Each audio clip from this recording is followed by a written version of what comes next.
다음에 발제는 배성경제 박사께서 포털, 사실 포털에 관해서는 여러분도 알다시피 참 오랫동안 문제라고 얘기 나왔는데 대체 이걸 어떻게 접근해야 이 문제, 우리가 느끼는 문제를 풀 수 있을까 이런 고민이 있어요. 이번에도 그런 고민 속에서 일단 한번 시도를 해본 건데요.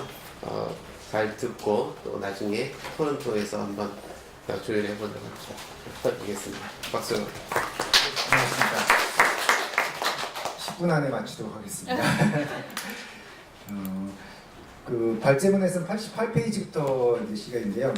먼저 그 발제 내용을 좀 이야기드리기 전에 그 포털 모바일 뉴스의 메커니즘이 가지고 있는 특징에 대해서 먼저 이해가 좀 필요할 것 같습니다. 먼저 아시다시피 포털의 모바일 뉴스는 이제 기사를 자체적으로 제작하지 않습니다. 기존의 언론사, 방송사, 통신사, 뉴스, 인터넷 신문, 종이 신문 다 포함해서요. 언론사로부터 기사를 송고받아서 여기서 이제 신문법에 의해 가지고 이제 제목을 별도로 변경할 수 없고요, 편집을 할 수 없고, 그리고 그 내용을 이제 배치할 수 있는 것들 일종의 어느 면에 배치할 것이냐 요것에 따라서 중요한 이제 그 클릭수라든가 조회수가 이제 그 평가가 되기 때문에 하고 약간의 이제 수정 정도 너무 길게든가 짧게든가 이런 정도의 수정을 하고 있는 것 같습니다. 주로 이제 배치를 중심으로 하기 때문에 모니터하는 방식 자체도 아마 조금 그 차이가 있을 겁니다. 그래서 그걸 미리 여러분들께서 이해를 하시고 좀 들으시면 조금 더 이해가 될 것 같습니다. 앞서도 얘기 드렸지만은 사실 우리가 이야기하는 포털 사이의 뉴스 서비스들은 상당히 오래된 그 형태 중에 하나입니다. 1996년부터 이제 시작했으니까요. 벌써 20년이 넘게 진행이 된 뉴스 서비스인데 그 뒤로 이제 네이버나 다음 야후는 지금 없어졌습니다만 네이트 뉴스 서비스가 이제 우죽순격으로 하면서 그 영향력도 상당히 증가하고 있습니다. 그래서 그와 함께 영향력이 과도한 증가로 인한 여러 가지 논쟁거리들이 이제 만들어졌습니다.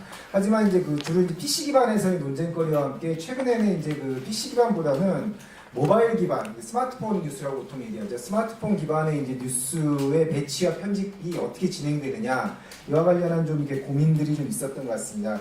그런데 사실 이런 포털 모바일 뉴스가 앞서도 얘기했지만은 20대 같은 경우는 약 93.7%, 30대 93% 정도가 볼 정도로 상당히 중요한 하나의 매체로서 자리를 매김을 했는데 사실 이것을 감시할 수 있는, 모니터할 수 있는 어떤 제대로 된 틀이 한 번도 마련되지 못했었다는 점에서 조금 이번 모니터 같은 경우 좀 다소 늦은 감이 있습니다.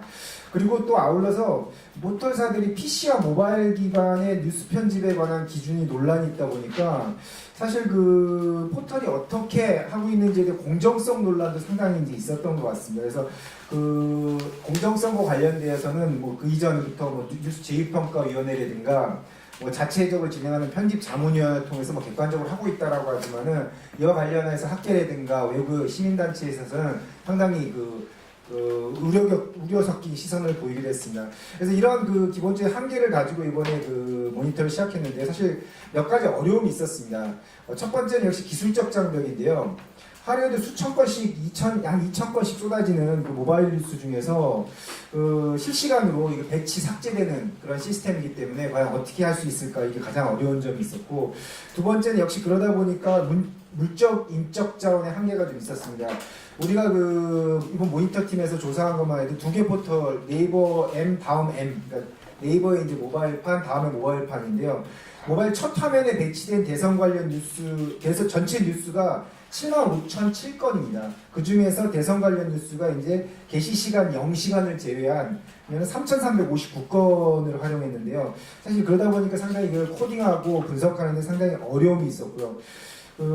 그리고 마찬가지로 세 번째로 이제 역시 경험이 신문과 방송 같은 게 좀 노하우라고 하죠. 축적이 돼 있는데 포털 같은 경우는 아직 체계화된 지표가 좀 없어서 코딩 과정에서 상당히 혼란이 존재했고 사실 모니터 요원들께서 상당히 많은 고생을 하셨습니다. 이번에 그래서 다들 이제 좀 할만하니까 사실 선거운동이 끝나가지고 다음에 또 해야 된다 이런 우스갯소리를 했습니다만은 상당히 모호한 점을 별도 표시를 해가지고 사후에 토론을 통해서 코딩 일관성을 유지하려고 했었다는 점을 먼저 밝혀드리겠습니다.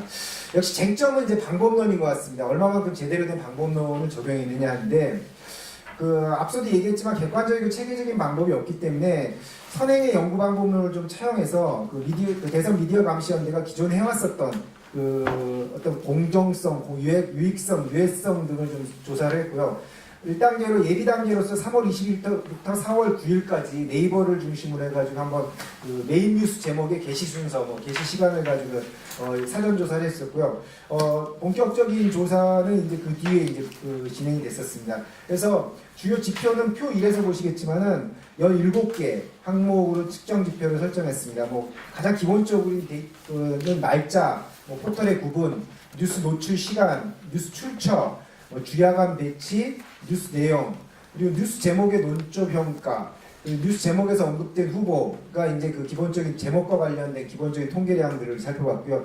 뉴스 내용 분석 같은 경우는 정책 소개, 여론조사, 판세 분석, 선거운동 이벤트 소개 기사는 중복 체크를 해가지고 각각의 이것이 존재하는지 존재하지 않는지를 이제 해서 분석을 했습니다. 그리고 이제 뉴스 제목의 논조 평가 역시 세 가지 기준을 잡았는데요. 부정적 평가는 극단적, 대결 구도, 경마식 뉴스 제목, 부정적인 언어, 확인되지 않은 사실 관련 뉴스가 배치되는 경우, 긍정적인 경우는 사실 검증, 팩트 체크라는 정책, 좋은 정치 정보 등을 이제 긍정적으로 이제 구분했고요. 중립은 여론조사, 모든 후보들에게 이제 동일하게 적용된 여론조사라든가 인터뷰 이런 관련된 내용들을 해서 논조 평가를 실시했습니다. 그리고 이제 여기서 또 자료 수집상에 좀 몇 가지 한계가 좀 존재했었는데요. 최근에 네이버 같은 경우는 이제 인공지능 AI 기반의 이제 맞춤형 서비스라고 하죠. 에어스를 지정할 경우 개인에게 최적화된 뉴스를 이제 서비스가 되기 때문에 에어스를 지정하지 않고 뉴스를 수집했고요.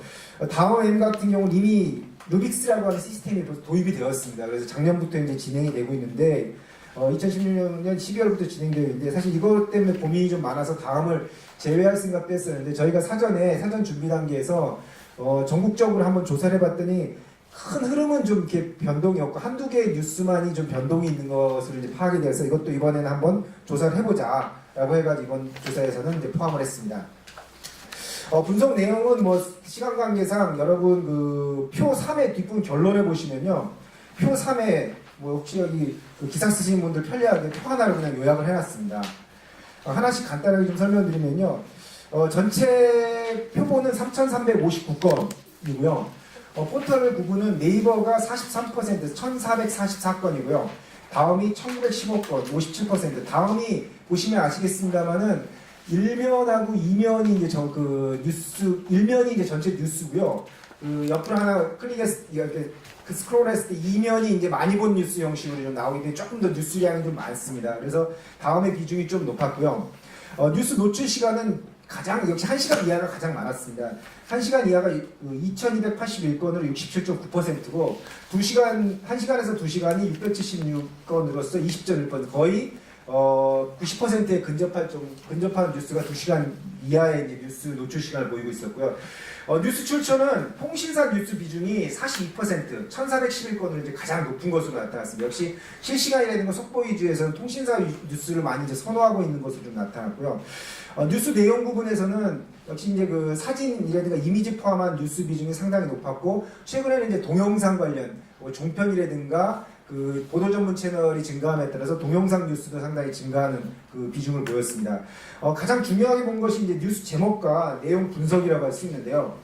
뉴스 제목의 이제 논조가 이제 가장 중요한데, 여기서부터는 이제 네이버하고 다음을 좀 별도로 한번 구분을 해봤습니다. 큰 의도는 있는 건 아니고요. 과연 구체적으로 이제 네이버와 다음에 차이가 있는지 한번 좀 살펴봤는데, 네이버 같은 경우가 이제 긍정적 제목의 논조 비중이 좀 높았습니다. 403건으로서 27.9%고요. 반면에 다음은 이제 중립적 제목의 논조의 비중이 상당히 높은 62.6%의 비중을 좀 가지고 있었습니다.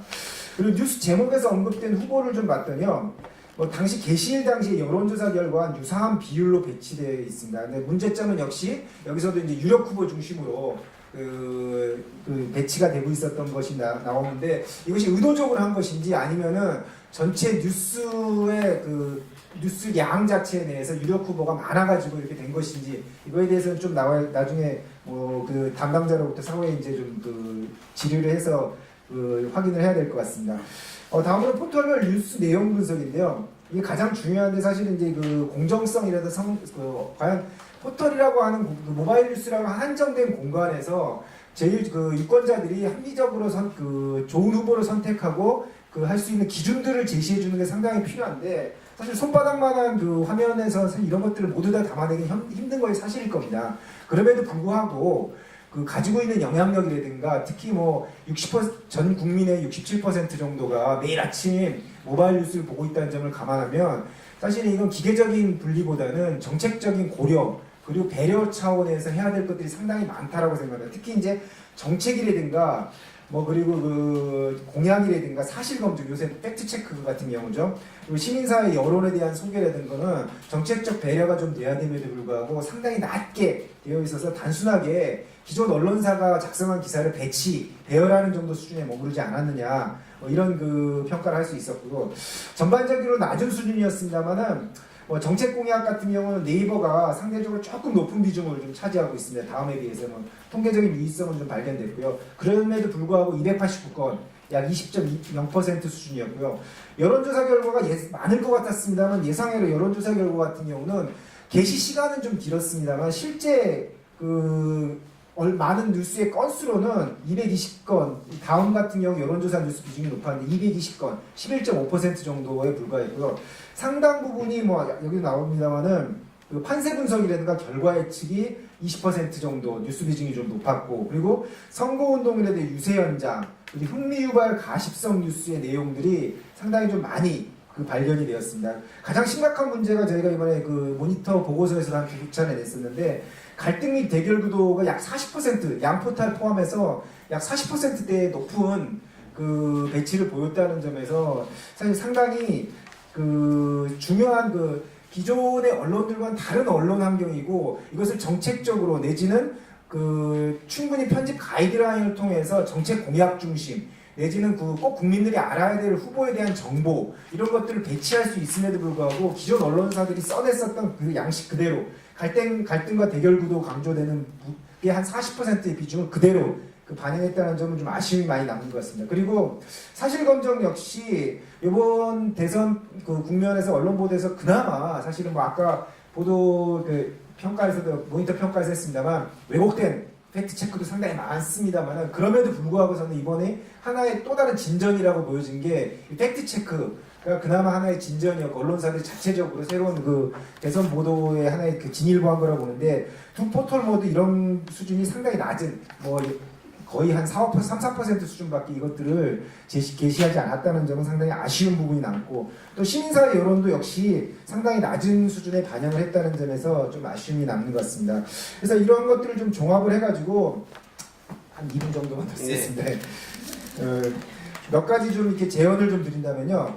먼저 이번 모니터가 그 나름대로 좀 이렇게 포털의 문제점만을 지적하기보다는 좀 더 미래지향적이고 바람직한 뉴스 선정 기준과 편집 배열의 원칙을 좀 더 마련을 한다는 차원에서 기존의 언론사가 작성하는 기사를 기계적으로 배치하는 것이 좋은 것이 아니라 사실은 좋은 보도, 좋은 뉴스가 우선시 배치되어야 하는 것이 원칙적인 것이 아니냐. 그런데 기존의 포털사들은 대부분이 뉴스의 양이 많기 때문에 배치했다라는 항상 천편일률적인 대답을 내고 있는데 그것보다는 좋은 뉴스, 유권자가 그 좋은 정책 선택을 할 수 있는 팩트 체크라든가 그리고 정책 공약 소개라든가 뭐 그 선거 관련된 좋은 정보라든가 이런 것들을 우선 배치하는 그런 노력들이 좀 필요하지 않은가라는 생각을 하고 앞으로 이런 것들이 공개적으로 좀 논의가 좀 돼야 될 것 같고요.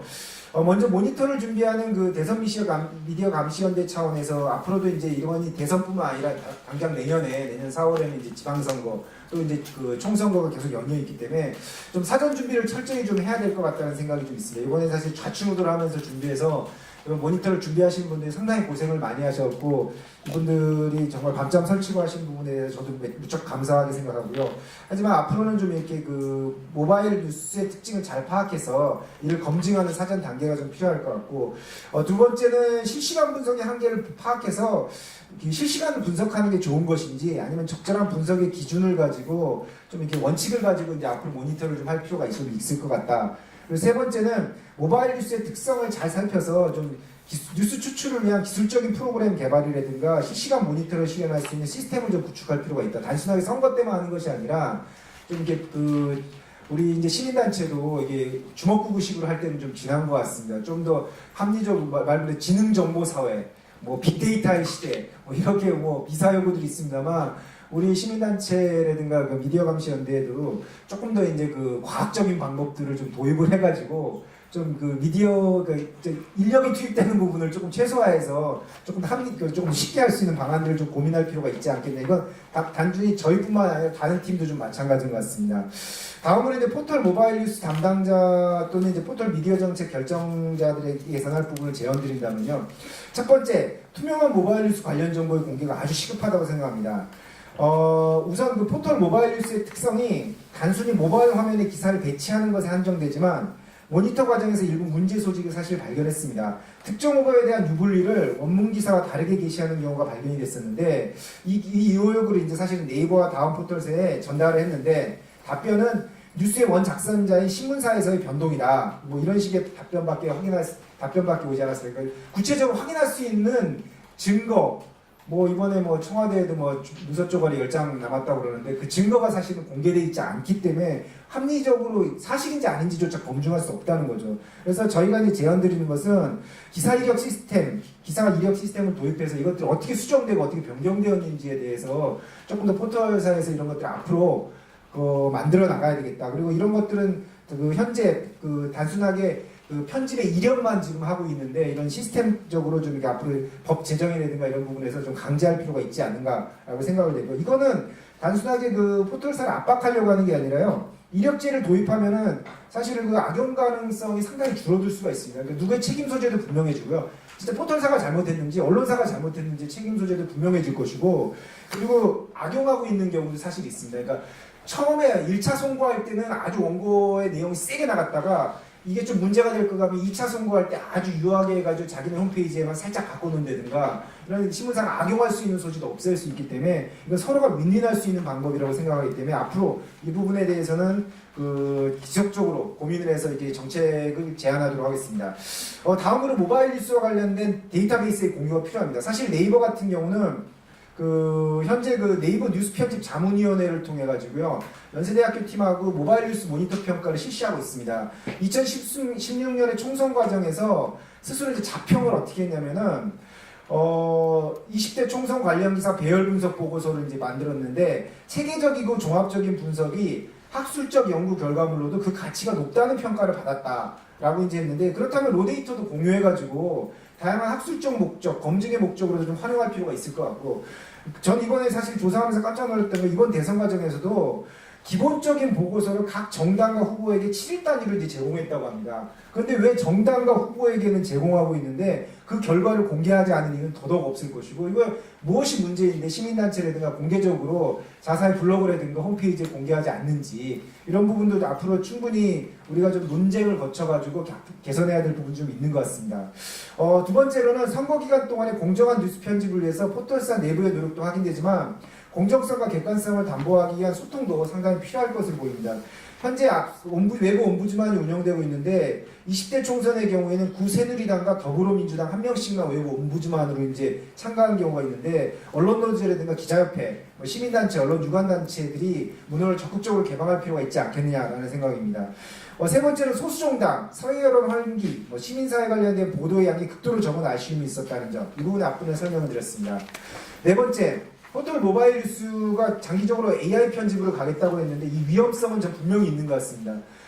최적화된 개인화된 뉴스가 제공될 경우 현재 가장 문제가 되고 있는 것이 가짜뉴스인데 가짜뉴스가 자기의 마음에 드는 지금 오늘 5.18입니다. 5.18 회고록을 얼마 전에 써내가지고 문제가 되시는 우리나라 제일 가난하신 분이죠. 29만 원만 가신 분도 가짜뉴스를 마치 진짜 뉴스인 것처럼 왜곡해가 자기 회고록에다가 쓰는 그런 정말 말도 안 되는 일을 했는데 만약에 AI 편집을 통해서 개인에게 관심 있는 뉴스만 한정해서 소비하는 구조가 정착된다면 정말 자신에게 맞는 뉴스만 소비되고 연성화된 뉴스라든가 한 정당의 뉴스만을 계속 볼 수 있다는 거 이건 상당히 위험한 저는 뉴스 편집 행태라고 보고 AI 뉴스의 편집에 대해서는 정말 시민단체 차원에서 저는 제 개인적입니다만 앞으로 적극적으로 반대를 해야 된다고 생각을 합니다. 그래서 이것들에 대해서 좀 문제점을 분명히 인지를 해야 될 것 같고요. 마지막으로 네이버의 경우 뉴스 편집위원회 참여가 공개된 9인의 명단 중에서 학계 법조계 정계들은 있습니다만 역시 앞서도 얘기했듯이 언론 관련 단체는 시민사회는 존재하지 않기 때문에 향후 이런 정치적 시기에 있어서의 그 한시적으로라도 언론단체, 시민사회가 모바일 뉴스에 관한 정보를 공유하고 모니터할 수 있는 방안에 대해서 같이 고민해야 할 것 같습니다. 네, 이상입니다. 포털에서도 역시 기존 언론이 갖고 있는 문제점들이 일정한 유형으로 같이 반복되고 있다는 걸 확인한 것은 굉장히 성과인데 이게 좀 더 나아지기 위해서는 좀 체계적인 대비가 필요하겠다라는 그래서 구체적인 몇 가지 주체들에 대한 제안까지 해주셨습니다. 고맙습니다.